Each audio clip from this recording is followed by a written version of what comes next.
Good morning. It is 7:45, and this is the... Hi.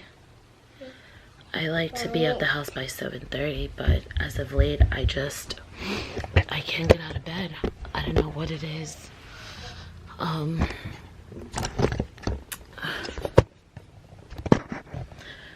know I'm so grateful, that I'm in a position where I don't clock in till 9 to 5, and I'm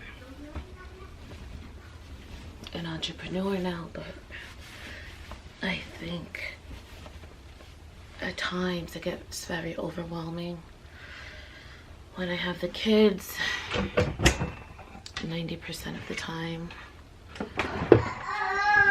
and it gets even more draining when I'm dealing with a narcissist. There he goes, texting me. Never fails. Always finds a reason to text me as early as 4:30 in the morning. And it just goes and it goes, and I'll just keep going until I respond. But on to start the day positive, because I like to always say, today's a good day, today's going to be a good day, I'm grateful for everything. I turn on a sermon, and I just pray that the boys don't have a meltdown. Rain, come get dressed, baby. Mommy, Lenny was trying to get pizza. It's too early for pizza. Oh, You hungry? I want to see Mommy. I want to see. Okay. But if it's planted in soil that's Everyone see camera? Hi. Say good morning. Good morning. Bye. Alright, let's go get dressed so we can go to daycare, okay? Mom. Because you're going to play outside today. It's going to be beautiful. Mom. Yeah. Mom. Come, Rainy. Mommy, we can put sneakers on because last week at daycare we were outside with my clothes and my feet got dirty. It's okay. Miss Stephanie said it's easier if you wear Crocs. with people that tell you what you can't become, No, I want to wear shoes. that you should. Okay, we'll put sneakers on. There's something We're kind of matching today. You're made in the image of God. The problem And this is what mornings are usually like. There's always a meltdown. Rain, please, come on. Let's go.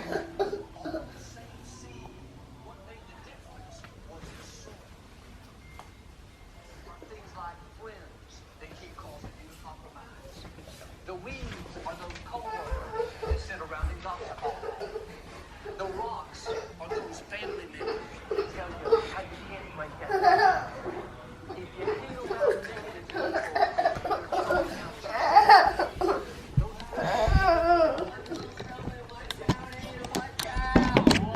and I heard level 100 is super secret. It's so much fun. Let's go to Candyland. You want to sing the potty dance? Rain went to the potty. Rain went to the potty. Stinky feet.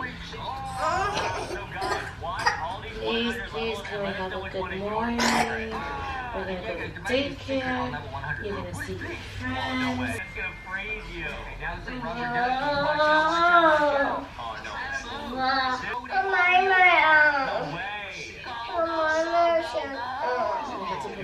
ducky. We gotta beat all 100 levels. Rain, we gotta go, please. Can we please leave? Yeah. Let's go. Today's gonna be a good day. Today's gonna be a... You okay? Today's gonna be a good day.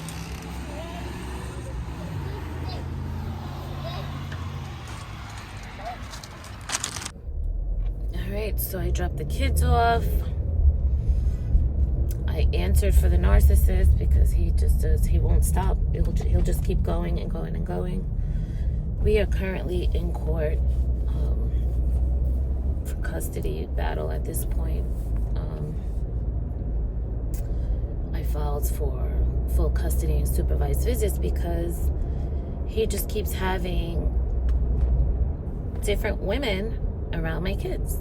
And while he's with these women, he thinks it's cool, or to get my attention, to bring them to my house to either drop off the kids or pick up the kids. And, you know, with a narcissist, it's like they create the chaos and they want the peace. And I know he's just doing it for my attention because he literally admits that he's been trying to get me back for 2 years and I don't give him the time of day. So he admits that he just wanted me to feel hurt or see that someone else will give him attention. So you use our kids as a pawn or in your game here that just backfires. Because if he thinks that I'm going to be going through this cycle every few months when he gets a new supply, he's out of his mind. He's out of his mind. And not knowing the emotional instability it causes on our children. They see, like, they're 4 and 2 years old, and they see daddy with this one and that one, and wait a minute, you know, because we would go out and do stuff with the kids, like, and I was just trying to co-parent as best as I can, and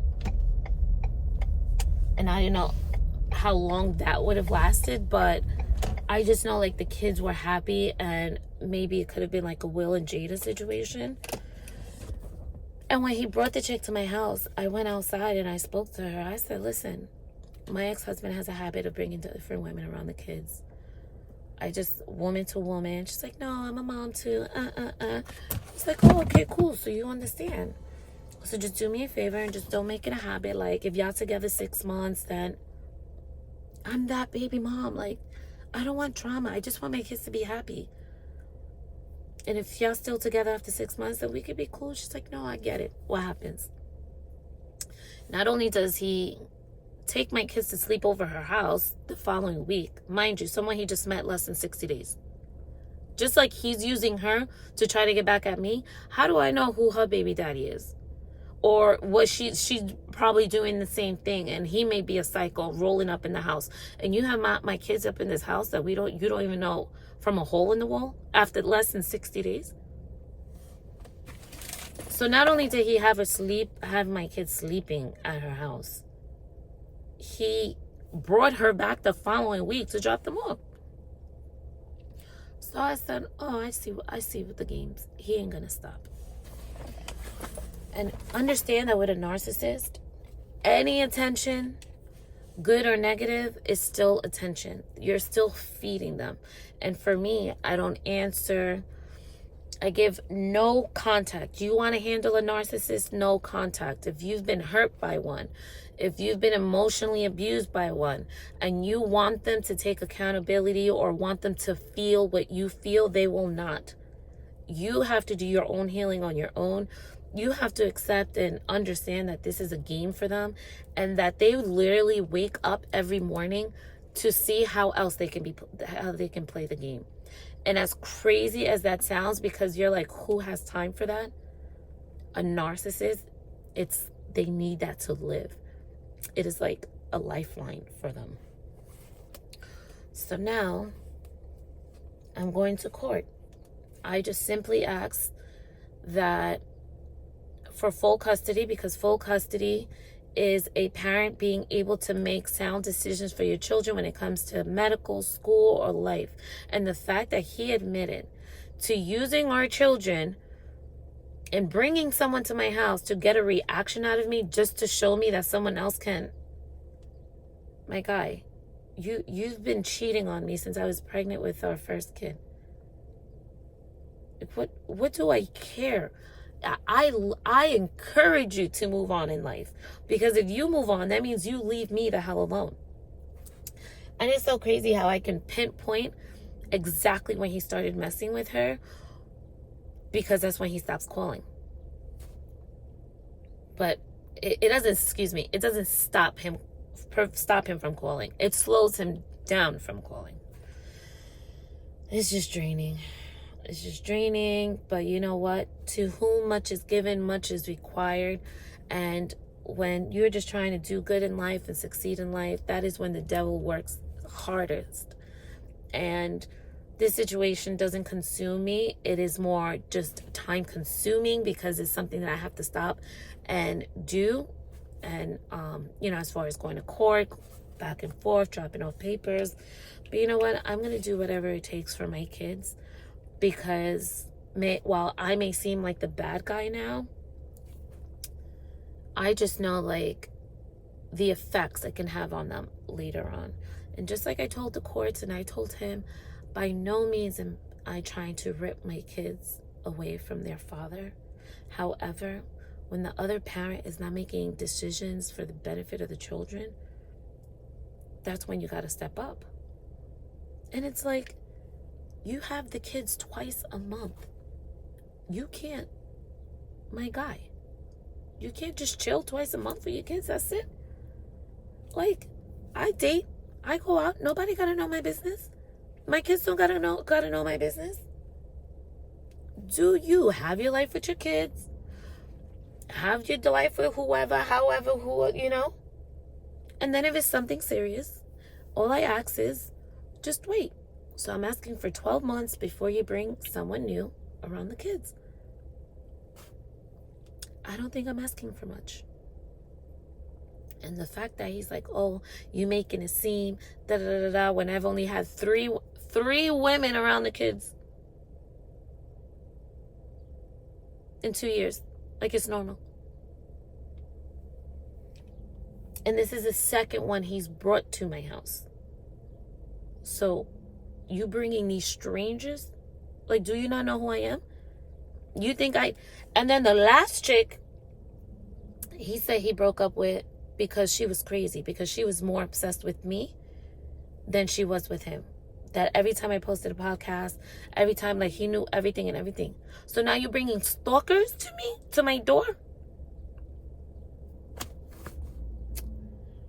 I'm telling you, I'm not making this up. This is real life.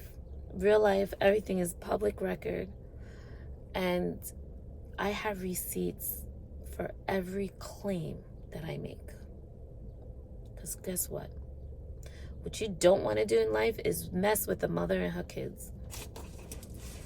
Oh, here's my deodorant.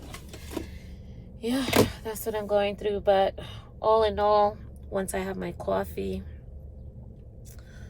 I'm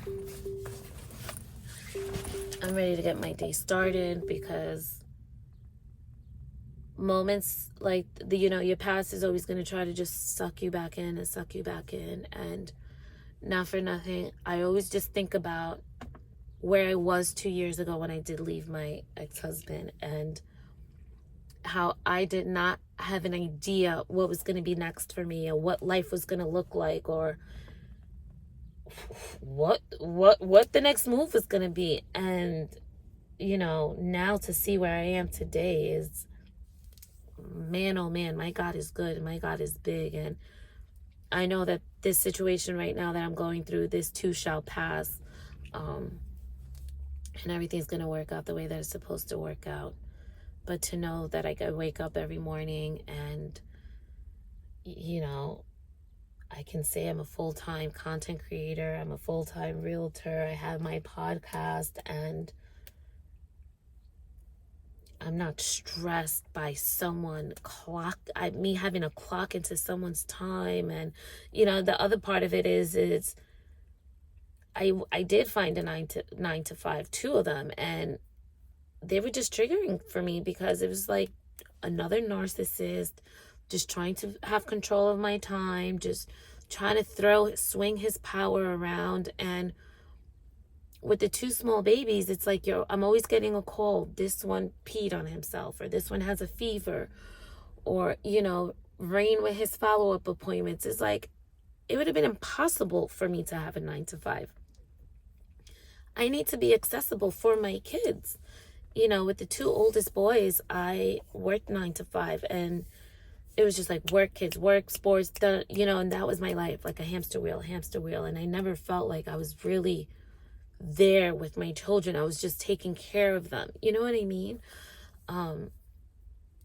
just at that time, just being a young mom, just hustling, gotta do it, gotta make sure, you know, that I give my boys the best life that they can. And for me now, having these set of boys, is I'm just realizing that the only thing my kids want, even the older ones today, all they want is my time. So while being an entrepreneur, it's not a 9 to 5. It's from the moment you open your eyes, from the moment that you close them, it still gives me autonomy of my time, wherein should my kids need me, I'm able to stop what I'm doing and go to them. And you know, that's really why I'm doing why I do everything that I do. And I know I get asked a lot, is how do you do it all? And you do it so gracefully. And oh no, I cry. I have moments of stress. I have moments of I'm exhausted. You know, I have moments where I don't think I can do it today. But I, as of late, have been telling myself, one day at a time. It's like, okay, God, today, and I mentioned this in my podcast 2 weeks ago, I wake up in the morning and it's, thank you, God, for this day. Thank you for all you have blessed me with. What's the miracle today? Show me a win, God. Show me that everything that we're doing, it's on the path that I'm supposed to be on. You know, like, I look over to my passenger side and I talk to God like he's sitting right there. And if you really feel it, like, you'll really feel his presence. And everything and anything that I do, I ask him first. Like, even with me going to court, I'm like, is this the right thing? And boom, he gives me a sign. And do I quit the job? And with no job, I quit the job and I had no job. I'm like, do I do it? And boom, he gives me a sign. And I think that's sometimes the biggest mistake that we make, is that we ask him for something and we don't listen because of fear. And our faith isn't as big as our fear. And I think that that's where I failed in life at times. And now that I've understood that my faith, having faith stronger than fear, oh my God, it has just, it's really transformed my life. And I think as I continue with my healing process and my development process and continuing to learn myself and getting even closer to God, I'm just excited as to what's next and what's in store for me, because you know, I want to enjoy this thing called life. I want to do it all. I want to see it all. I want to experience it all. I want big things. I want grandiose things. And why not me? And that's, you know, I always ask everyone, why not you? If you see someone on, you know, on social media or on TV and say, I want to do that, then why not? Why can't you do that? So I'm just trying to live my, well, I can do that too life, you know? Yeah. So it's Monday, second quarter. First quarter was good. And I've just been trying to live my life like an adventure, just creating my movie. I hope you all enjoyed my morning mini vlog. Have a blessed day. And I'm about to start mine. Be good, be great, be productive.